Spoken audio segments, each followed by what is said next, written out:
If pinball were a food, what kind of food would it be? It would be the kind of food that's like simple ingredients that you put together to make something really amazing, like a carbonara or like a gazpacho that you can eat hot or cold and it's still good. Yeah. That's a good answer.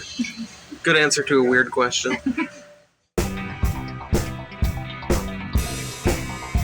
Instagram. Poll. Let's get them together. So Hank made an Instagram poll one day saying if anyone wanted to start a new wave band. I put yes for the heck of it. Then a little while later we had a group chat and we were discussing what the name should be, and I said Pinball. And I thought that was a pretty cool name. That's what we went with. Yeah. It was a lot different then. There was my brother, my old bandmate Cash from the Roommates, someone named Paul that was friends with me and Cash, friend of ours, Aimless Orbiter, and we were all in that group, but it didn't wind up being all of us. We fought to the death. Yeah, we were the only 2 survivors. I missed them. What's your favorite Nirvana album and why? I think my favorite Nirvana album is Bleach, just because Chad Channing did the drumming on there, and it's just very raw.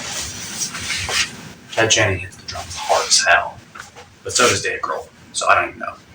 Downer is, so let me see, you have Downer, you have Paper Cuts, Negative Creep, and School. That's already enough to sell me to be a favorite album. 3 of those were Dale Crover. Dale Crover? Yeah, from Melvins. On Downer and Paper Cuts, and I think Negative Creep too. My point still stands. Yeah, it still stands. It's the heaviest. No, we're all still friends. We didn't end up recording anything for Pinball until like a year later, but before that, we had collaborated on one of my solo albums. This is What I Look Like Part 2. He edited some of the songs and put like neat pitch effects on it. It changed us forever. Yeah, that was our first project together. We started recording, I think it was September 23rd, 2020 for Pinball. And then we finished that first album on like October 1st or something, and it came out on the 7th, because we wanted to just put it out right away. Yeah, we were excited about it. I mean, we shared a lot of common interests. Yeah. Like, not even just music, there was like, we both liked Conan O'Brien a lot, hated Jay Leno for that. Yeah. We bonded over hate. We watched Practical Jokers. Yeah. We both liked Weird Al a lot. Frank Zappa, The Beatles. Sid Barrett. Yeah. Wesley Willis. Daniel Johnston. And then we both got really into They Might Be Giants. That's a combined thing now. Yeah. After the first album, we still had ongoing projects outside of Pinball that we kind of had to put a clamp on. Yeah. Like, I was finishing up this album with Fools of Yesterday, which had taken like 2 years. It was called Red Hot, and I was ready just to have it done. Before we made any other albums with Pinball, we wanted to finish our stuff outside of that. Yeah. And I was working on The Roommates. Well, then it was the last album. It was The Roommates' White Album, and the cover is like a parody of the Beatles' White Album. And it was supposed to be like one last thing, but it took like a year and a month. And finally, when we were putting out our second Pinball album, I was like, okay, I want to get this out the day before this, you know? Mm-hmm. Finally just compiled the 12 or whatever songs I thought fit best, and it was over. What was it like working with Hank and Andy on Half of the End? Working with Hank and Andy is really cool because me and Hank kind of we were able to connect together really easily because we've been recording for so long.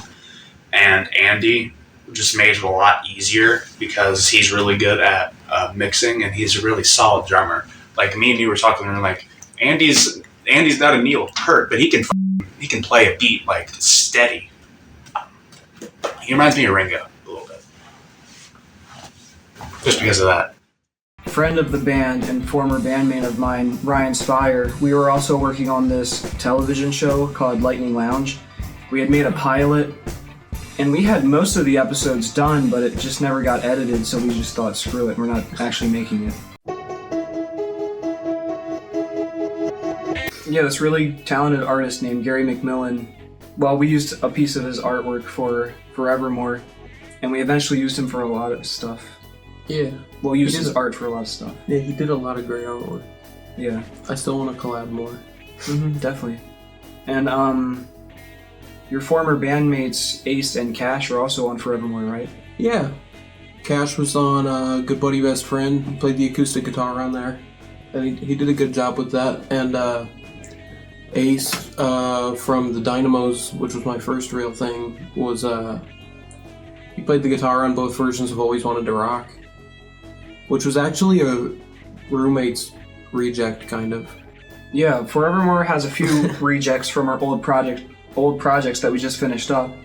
Going for Gold and Police Car were originally written for Red Hot by Fools Yesterday, but they were never done in time, so it ended up being on Forevermore.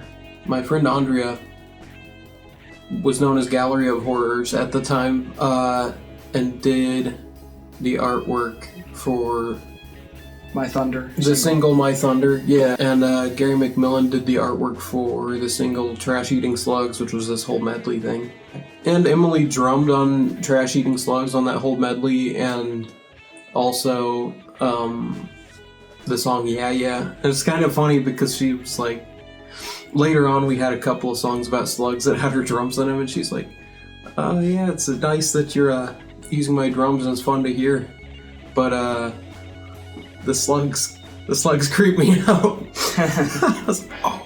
So it feels great to be on so many pinball songs, mainly because I feel like we've kind of developed a little bit of a sound, even though it's remotely, and to be able to be part of that creative process is something that I really enjoy, and then seeing where the songs end up because I'm involved very early on in the process. So yeah, it's always really, really interesting to me, especially since, you know, we've never actually met each other and we've been doing it all completely remotely. Yeah, it's pretty awesome. Oh, Chaos. That was like, it's a real album, but it's kind of not. Because it's like, it's the first three. It's Pinball, Hammerhead, and Forevermore. And they're all mixed together in each channel. Some are backwards, some are not. But there's also a fourth one, and it's our fifth album that wasn't out yet, just mixed backwards over every song. So if you put it backwards and listen to one ear, you could hear that like before it was released. That was a nice little trick. Yeah, it was an interesting idea. Yeah. Plus, like, one of the songs was in our top 10 for a while. Then we eventually made this little like podcast, like YouTube type radio show called 1057 The Nask. Basically, we just talked about whatever we wanted. We played our songs. It was fun. And this whole era, we were unemployed, unoccupied by any other projects. It was just like a free space for us to just boom, so much creative input, you know what I mean? Yeah. Yeah, so then we made this like doo-woppy album called Wembley Nask and the Zarfs. That's the one that's on Chaos if you play it backwards and listen to one. Yeah. Todd Byrne, she's a very good artist. She did the artwork for the album cover, and I just clicked with that album artwork immediately. I was like, this has to be an album cover. And I reached out, and I actually had to talk to her spouse because she spoke Japanese, so... But that's neat. They both appreciated the idea that we wanted to put it with music. So in 2018, before I even did the Dynamos with Ace, I kind of wrote out a musical, not like a bad, corny, operatic one, but just like kind of a joke with songs in it. And it was this band that it was like a doo-wop band, and they wound up turning psychedelic, and they had a lot of the songs that me and Andy wound up using for pinball, like Why Don't You Drop Dead? Yeah, Electrical Orchestra of Lights, Why Don't You Drop Dead? Mr. Strawberry Harrington. It's just like a lot of our doo-wop songs. One thing we ended up like making a few times was like these fake concert CDs, well, fake concert albums. Like it would be Pinball Unplugged, and it's like this little story about us getting kidnapped and having to play a live show unplugged, like acoustic. And we only had like 5 albums up to that point, but we were like, oh, yeah, we're playing our greatest hits. Yeah. And then we played Nask to death. we made like 1 million versions. Yeah, we had a lot of ongoing themes in the early days. We had the NASC songs, All the letters. 37 songs. seconds. But yeah, we were just unemployed, had all the time in the world. We were making so many albums. Wormhole of Your Mind, Great Pinball in the Sky, Michigan City, Arcadia. Behind me is Arcadia Boulevard, where I had the album idea for the album Arcadia. Sorry, it's kind of traffic loud, but I had the album idea for the album Arcadia. This is on the way from my old bandmate Ace's house to the mall where we would hang out. And I always just thought it was a super cool word. So there's that. It was a lot of fun just making albums like just wake up, have a bowl of cereal, not worry about going to work. Psychedelic breakfast-wise. Exactly. Making some albums, you know? That was the easiest. Yeah, and up to this point, well, actually no, all of our albums except for like, 2, are all 10 tracks long. That was like a standard we set for ourselves. And we each start with 5 ideas, and then we like swap them and the other person adds to it. It's a pretty good system we got. There's also a scrapped album idea called Hobo's Lament.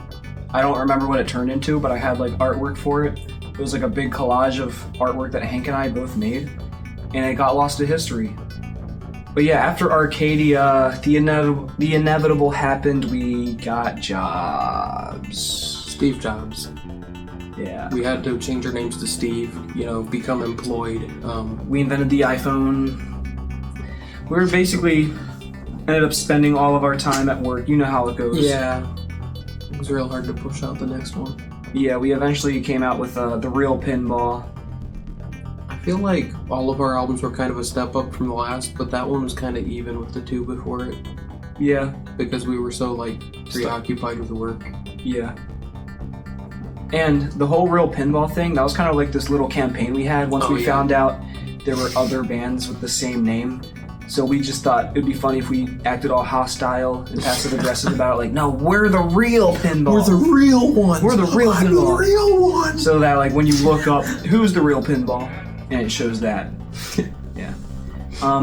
There's also this single we put out that's not on an album. Yeah. It's called Go On. That's my ex-bandmate's favorite song of ours.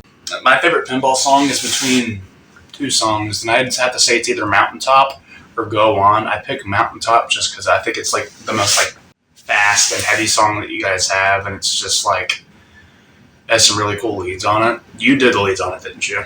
Yeah. And then I like Go On because I love Ace's songwriting, and I think it's I honestly think it's a very good. Like, if you guys got in the studio and recorded, that'd be like a hit of a ballad, I think. And then this is also around the time we started doing the arcade compilations. Basically, the arcades are just rarity compilations of stuff that didn't make the album, alternate mixes, extended versions, rejected songs, bloopers.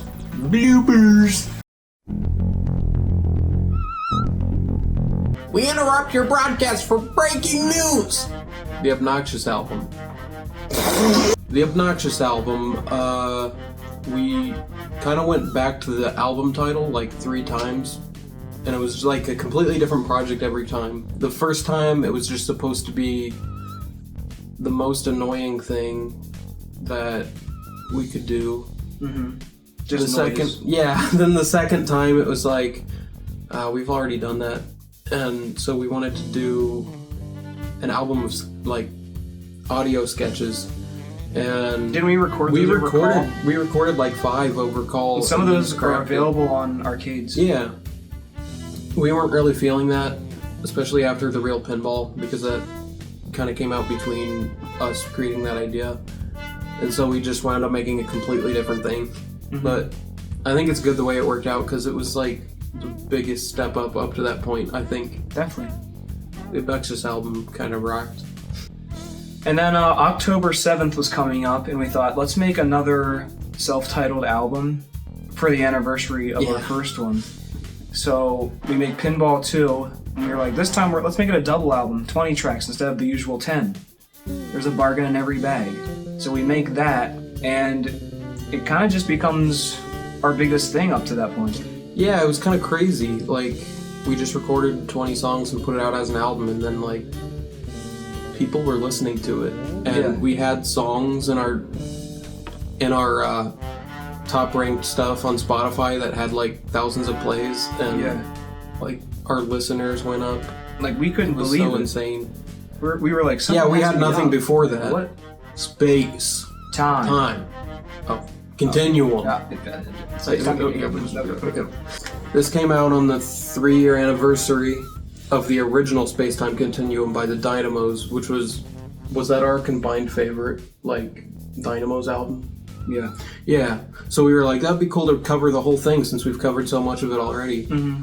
And I think we were only missing like 6 songs or 4. Yeah, and they were all just the ones with the same instrumental, so I just recorded the guitar once and then put different effects on it for each 5, and it was a fun little thing. Okay, so here we were collaborating with Gary McMillan again. We used his artwork for the cover of an album called Amongst the Foliage. Yeah, this was like a really even massive more step up. This to date, it's the most played thing of ours.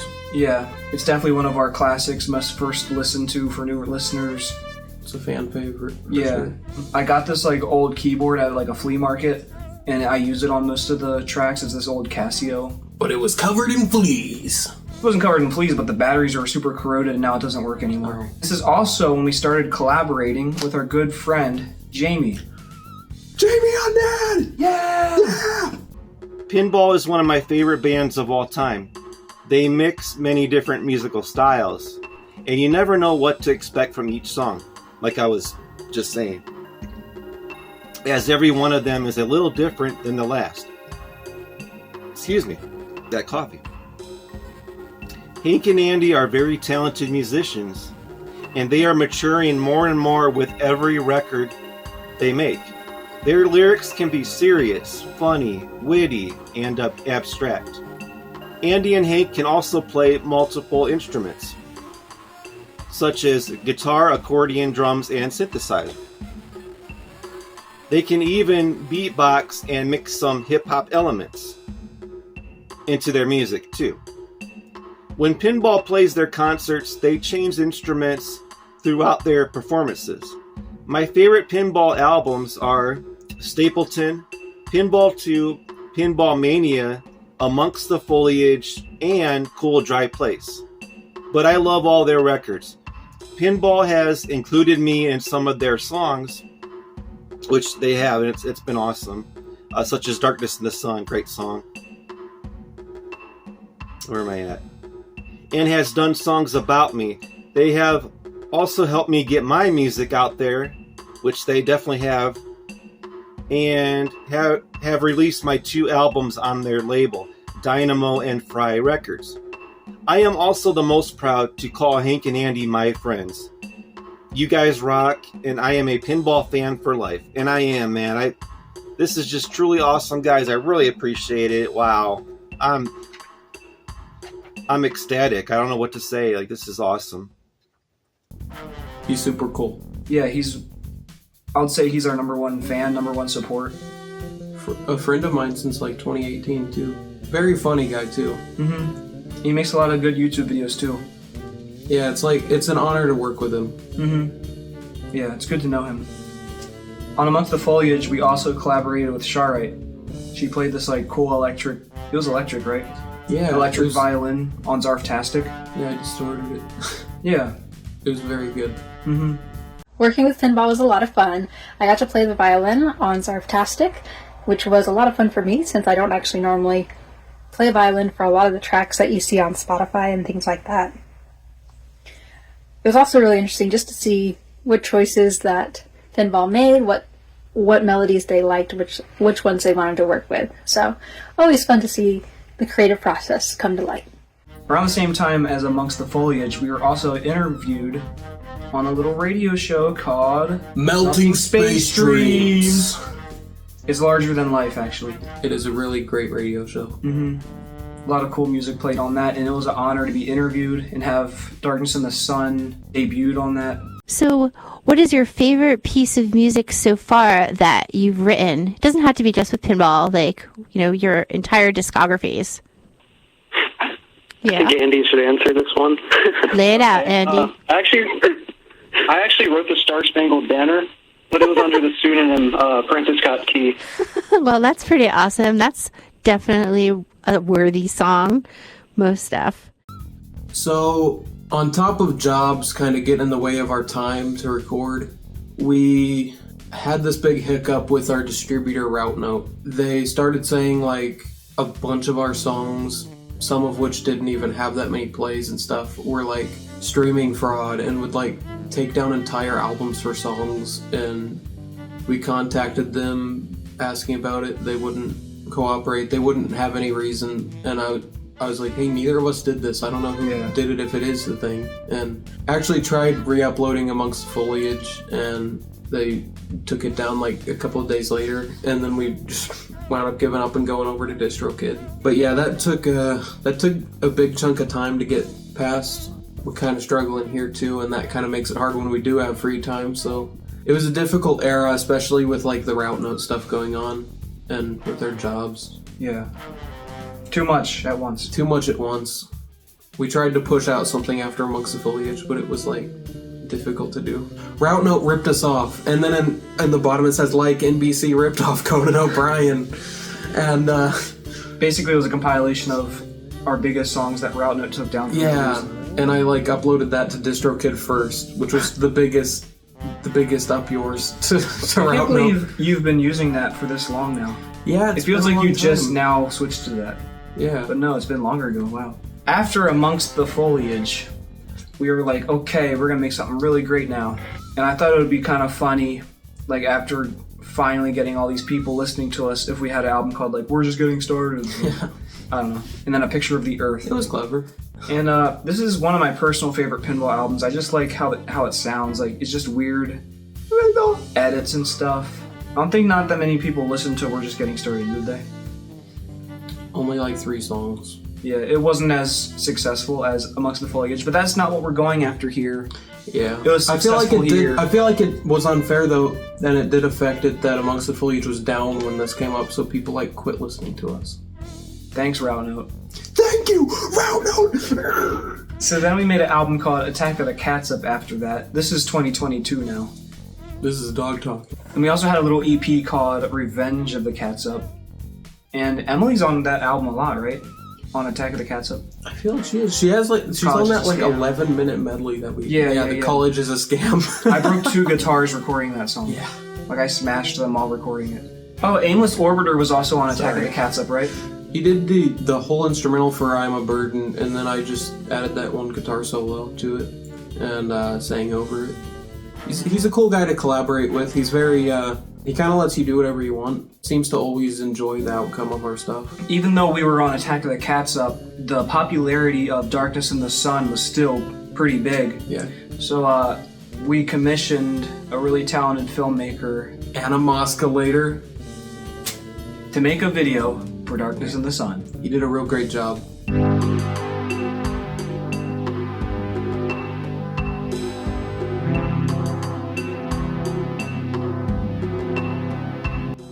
Yo, it's Anna Moscalator. I worked on a couple projects with Pinball, a couple video projects, and they were so much fun. They gave me like complete creative freedom, creative control. They really trusted my vision, and I just got to have a lot of fun with it. I thought their music worked really well with some of my visuals and my style, and we made a good pair when we were working with it. They seemed stoked on it, and that's, at the end of the day, all I really care about. So thanks a lot, guys. I had a lot of fun. But yeah, 2022 was probably our worst year. Like, most unproductive, at least. With like, stress and working. Yeah, work and Route Note and it was being depressed. All at once, yeah. It was too much. Then there's this, I kind of wanted to go back to the fake concert album idea, which is something I should have let go like a long time ago. I think this one was even better though. Oh, okay. Yeah. But yeah, it features our friends as like fake audience members, like heckling and stuff. It features snippets of our interview on Melting Space Dreams. It's just us pretending to have like a live performance with like fake backing band and stuff. It's a fun listen. Between Pinball Mania and our third self-titled album, there's a huge gap. Well, for one, we wanted the third self-titled album to be like a triple album. 30 tracks. So it was 30 tracks and took a long time, and we met the deadline, but it took a long time, and we were learning to drive, and that took a big chunk of time. Yeah, and I had this new job, and yeah, it took a long while to get Pinball 3 done. I can't even name every song on Pinball 3. Me neither. It's too much. I can't name 20 of them. Yeah, I probably couldn't either. Maybe there was some good stuff on there, but it was just too much. Surfing Suggestion, there's some good stuff. That was our longest album, too. It's Yeah. like 50-something minutes. Like, I can probably name every Pinball song up to Pinball 3. Don't get me wrong, it's not a tough listen, but, like, It's just a a lot. big listen. It's a lot. Yeah, it takes like an hour. Get your popcorn ready. Yeah. Maybe if you got a long drive.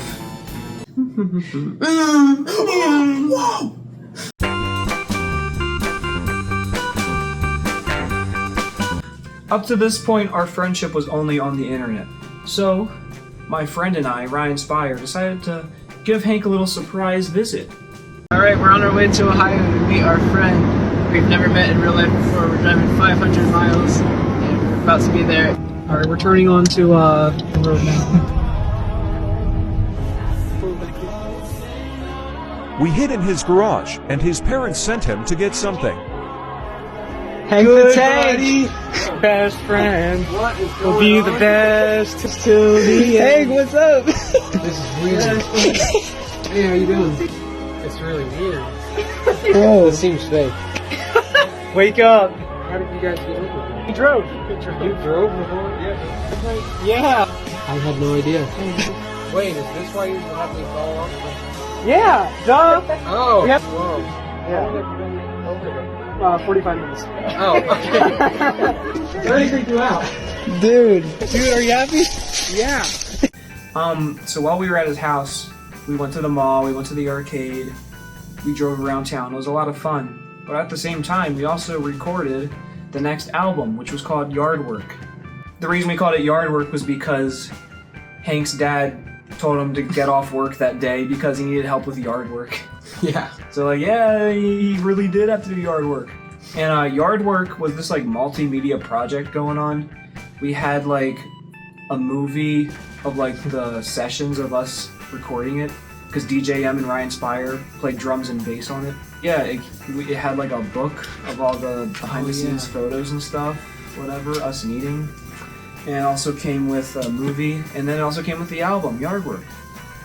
And then there's like an arcade where it has like all of the sessions on it, something like that. I don't know. It was kind of biting off more than we can chew, but that's the pinball spirit. Richard Nixon totally sucks. After Yard Work, I had just learned to drive and got a car, and I kind of decided to move out. And I did it completely by secret, and then some people were kind of upset with me. Kind of made sense, but yeah, moving out was not a good idea. It got in the way of a lot of things. I kind of went downhill and didn't have much time to record, and it lasted a couple of months. I think it was actually like a week before I moved back in with my mom and dad that I recorded like all of my parts for Stapleton, Cold Dry Place, and Surfing the Jazz with the Zarfs. I was excited to do something else. So it was like the last week I was there. And even though I recorded all of that stuff, my old band, Stupid Rock, got back together and did like 2 EPs. The artwork. Yeah. It was done by my friend Autumn, and she just did a tremendous job with it. So I just wanted to name drop her on it. Yeah. And it fits the music so well. Yeah. It's like whimsical, but it's also dark. So after we made Stapleton, that like blew up too. We decided to have our first concert. So we did, yeah. 24 songs. Yeah, we bit off a lot. It was like an hour long. The friends and family that showed up, they were very supportive. They were very nice about it. After the concert, we put out Cool Dry Place. Cool Dry Place, Cool Dry Place, Cool Dry Place, Cool Dry World. Yeah. And then we made Surfin' the Jazz, which I personally think is a masterpiece. It's pretty great. It's like the new Hammerhead. Yeah, it is. Yeah. Wait, I gotta give the story behind Little Dog Dog. This is important. So, when we surprised Hank at his house, we were with his family and him and Ryan at the dinner table. Boomerang the dog shows up, like, on the table. Not on the table, well, yeah, kind of. And, like, we all hold hands, like, with the dog. And we're going, little dog, dog, little dog, dog. It was a cult? Yeah, like, it was supposed to look like a cult. And then, like, for the rest of the trip, to an annoying level, we started, like, saying that to any tune of any song. So after the release of Surfin' the Jazz, Hank comes to visit York, Pennsylvania again for the second time. And we use this handy dandy cassette tape mixer. We recorded about like 6.5 albums with this puppy. Like easy peasy, like in one go, pretty much. It was crazy that it worked out and it was fun. And like we had more than that too. We had to like weed stuff out. Yeah. Like it was a lot of fun. Like my favorite memory was like listening back to Gorilla Nask with you, and we were just dying on the floor laughing. Like during the like we didn't know what it was gonna be called, but I was like, man, that sounds like a dying gorilla. And we were like rolling on the ground laughing, listening to it. Like that was so fun.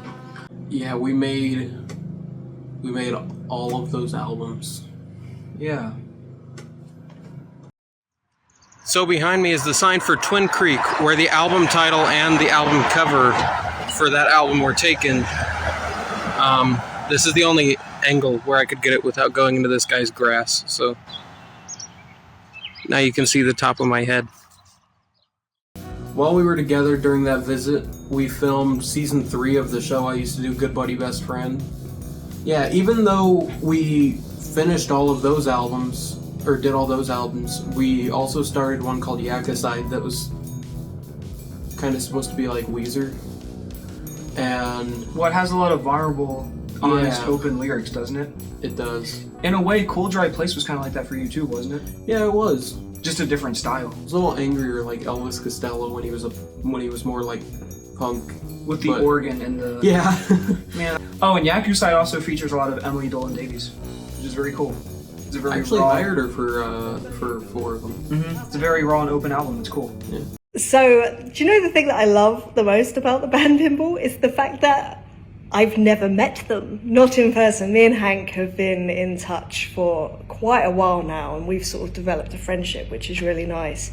But it's really interesting to me to kind of only have a relationship truly through the music, and there's something very honest about that. There's something very almost primal about that, and yeah, I kind of love it. So that's what I love the most about the band.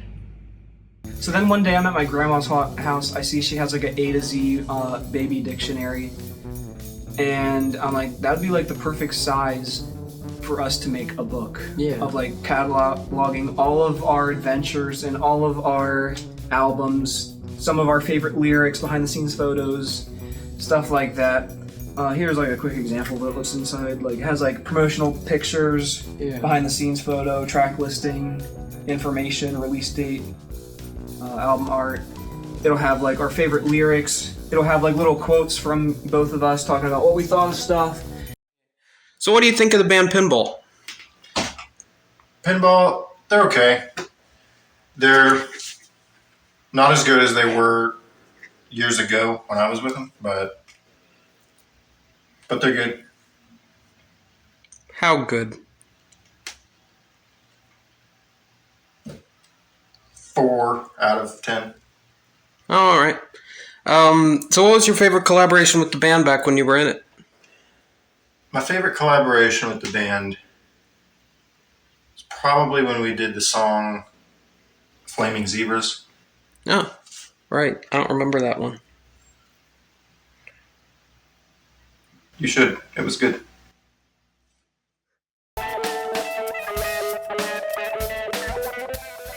So, yeah, Stapleton was still being listened to. It was obviously clearly our biggest thing up to this point.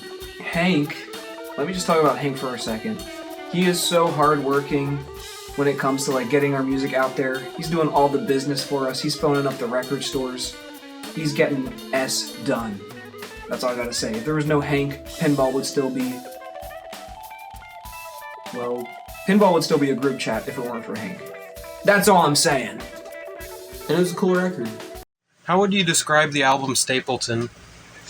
I would describe it like when you are kind of sad, but then you're happy at the same time, so that it makes you feel better, and also it makes you dance.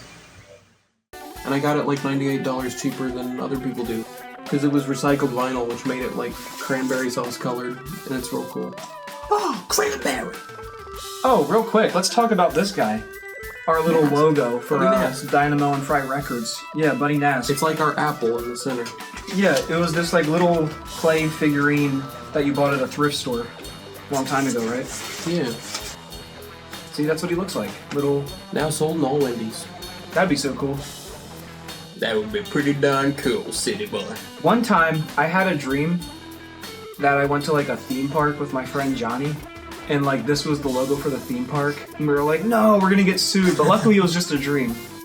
I think. Oh, this was also used as the cover for the DWTW single, which became like someone's alarm clock, and then it became like our most famous song, up to Pinball 2. Me and my sister both used it as an alarm. Another thing I gotta bring up about Hank, very creative, uses very weird techniques to play the guitar, neat editing tricks. Like one time, shoot, what song was it? We were working on Love Potion, and I was like, I have one pick left for this album, I don't know what to do, I'm just gonna jam on a Moog synthesizer. I'm like, that's cool, but it's kind of boring. He's like, okay, let's add on top of it. Like, oh, that's cool.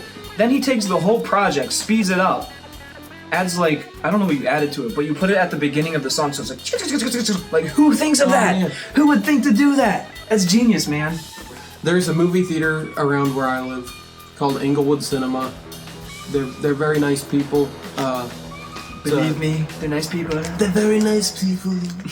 No, they've got an old-fashioned kind of place, and they actually played an ad for Stapleton. The Stapleton record, and they were very enthusiastic about it. It was very great of them to play it for me before like every movie screening for a month. Yeah, I think pinball doesn't just end with me and you. It's definitely the people who help us out. A lot of support.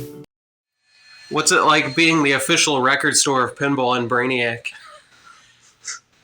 Number one, I don't think Brainiac even knows I exist. But I'm pleased to stock them and champion them. They're my favorite band of all time. And similarly, Pinball, it's exactly what I want to do here. Led Zeppelin, Pink Floyd, all of that stuff sells every day, in and out. But I'm more excited by the little weird things in the corners that someone who takes the time to come in, weed through things, dig a little bit, check out something they haven't heard of, or take suggestions for new and different challenging sounds. I'm pleased to be able to have that, and I'm really happy that Pinball allowed me to carry their record. If nobody supported us, I might just not be able to do it. Yeah, obviously we wouldn't. I feel like you've got rock, alternative, experimental, and then pinball is way 180 degrees back here.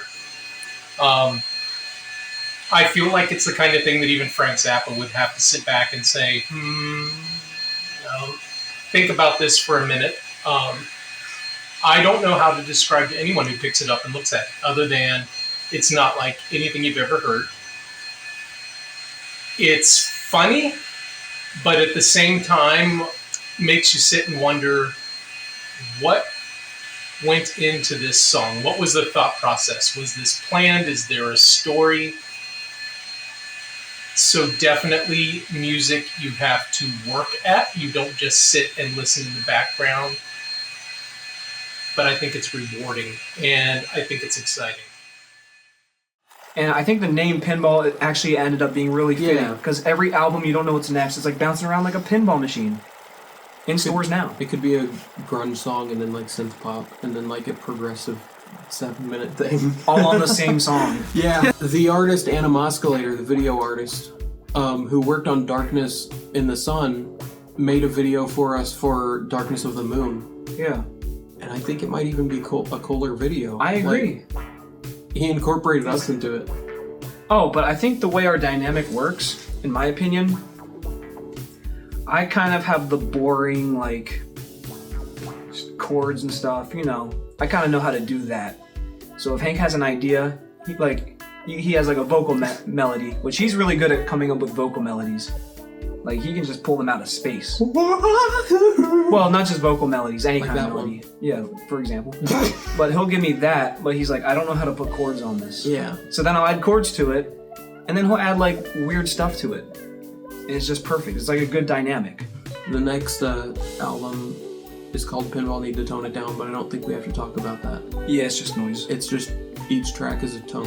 It had been a while. Yeah, we had that old letter theme. We wanted to do the whole alphabet, and we had like 10 left, so we had 10 letters left, so we just made an album of noises and called them all the different letters. And it was pretty much to troll people because we hadn't made an album since December of the last year. Right? Yeah. So like, it's like, oh, finally, a new album. What's it gonna be? Oh, come on! So the album Twin Creek, we kind of revisited the idea of it and did another album like that and we called it Fraud Leaf, and my sister Jane did the artwork for that. And then she did the artwork for another album of ours, which we used a lot of keyboards, but I feel like there was a lot more to it than like Twin Creek and Fraud Leaf, because it was like, it had guitars and even acoustic stuff. Some vocals here and there. Yeah, some vocals. Yeah, that was called Birds on Coke. As of now, that's my personal favorite pinball album. It has a very cool sound. Like you said, like the old kind of synthesizers and keyboards and like drum presets. Plus, I was very influenced by They Might Be Giants and Talking Heads when we made it. Oh, on Birds on Coke, we did the song Birds on Coke, which actually features a sample of a Parakeet Trainer guide that was also sampled by one of my favorite bands, Brainiac, like 30 years ago. And so I thought it'd be cool to also sample that, and I tracked down the record and I bought one, and so now we have Such a Pretty Bird in one of our songs too. Yeah. Cool. Yeah, that same Parakeet Trainer guide, I went and I explained it to the band. They were doing one of their shows in Cincinnati. All the guys from Brainiac signed it, and they were cool about it. They're like, man, I hadn't seen this in like 30 years until like 2 weeks ago somebody else had a cassette they wanted signed. I was like, what are the odds? And then I explained, like, yeah, me and my friend actually sampled this on a song recently too, and he's like, oh, that's cool, that's still being used. It was a great interaction. It was like talking to a friend talking to those guys. Pinball versus the Jellies from Neptune! Yeah, then we had the super pretentious space opera type thing. It seemed like a lot to take on, but it actually ended up pretty good. We made a CD for it, and every single track has artwork. So yeah, that's something to check out, I guess. Also, real quick, this album cover is no Photoshop at all. It is just cardboard cutout, poster board cut, like letters. We had to like cramp into this little space to like get it to work. That's a cardboard cutout of our friend Ryan Spire dressed as an alien holding a watermelon, which is an ongoing theme of the album. And we also have like little toy aliens on our instruments. Yeah. Aliens. But yeah, all the tracks flow together. It's kind of like the side A of Stapleton if it was longer and chopped up into tracks, I guess. Yeah. And it's every track's pretty different than the other, I would say. Something crazy is that a lot went into that one, and it's very there's a lot to it. And then right after is Massive Creature from a Faraway Planet. Oh yeah. And that's just me playing guitar, you playing keyboard, and Emily drumming for like all 10 tracks, and we just went over all of it. And yeah, and like one take. It's like a medley. It's just one thing. That was probably the most fun album to make. Yeah. And like easy going, and it actually sounds really good too.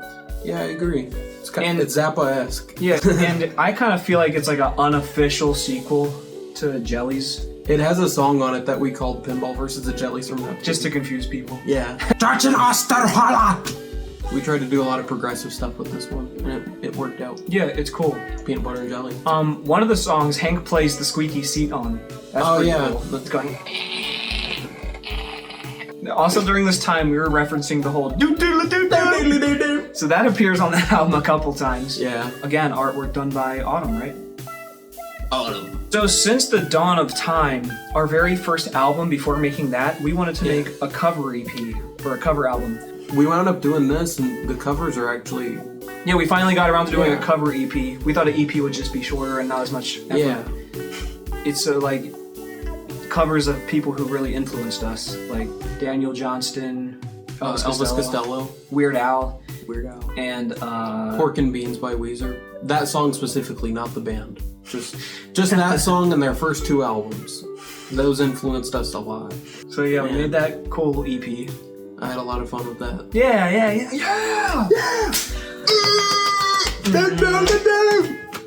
And then we had Pinball Pizza Party. Yeah, it's solid all the way through. All the way through. Every track is perfect. We had fun making it. Yeah. This Korg has lasted me as one of my favorite instruments to use. From Christmas 2018 until now, it's been like my favorite thing to use. It's perfect. It's got good new wave organ on it. It's got arpeggios, it's got a great organ, it's got a great Gary Newman sounding effect. It's even got like a mod dial. Yeah. A pitch thing. This is on Pinball 1 a lot. I can't remember. And then the new wave organ part, that's been used on like even recent stuff, like Lizard with a Monstrous Urge. Yeah, I'm never gonna retire this organ. Like if you could choose one instrument to keep, it would be that. Yeah, I would just walk around town playing organ all day. Oh, another quick story. When we recorded You Don't Know S About Pac-Man, he used this with the vocoder on it, and he was like scratching his guitar strings against it. That's hardcore, man. Yeah, the first thing this was on was Amongst the Foliage, I believe. So this kind of became like a staple for the band in a way. Stapleton. Oh, it actually does kind of weigh a ton. And it's only a student model, that's why there's not that many keys or bass buttons. But it's enough, it does the job, I guess. We have made a vinyl record of our album Amongst the Foliage. And it'll be out by the time this documentary's out. But yeah, it's gonna be crystal blue, and we actually have an ad for it right here. All right. 180 grams crystal blue. Hey man, this is a vinyl record. Heck yeah, it is. Pinball's new record, Amongst the Foliage. Most addictive substance on the radio today, featuring singles like Dumb and Darkness in the Sun.